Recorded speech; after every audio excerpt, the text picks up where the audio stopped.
मैं कम इन sir. Come in তুমি কি ইন্টারভিউ দিবার নিকে আইছো? ও স্যার আমি ইন্টারভিউ দিবার আইছি।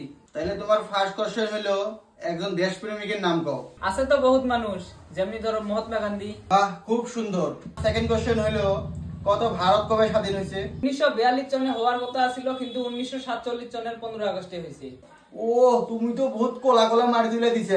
তাহলে তোমার এবার লাস্ট কোশ্চেন হলো কসে আকাশে কয়টা তারা আছে? স্যার এখনো জানা যায় নাই, কিন্তু সায়েন্টিস্টরা এটা নিয়ে গবেষণা করতেছে। ঠিক আছে, তাহলে তুমি এখন আসতে পারো।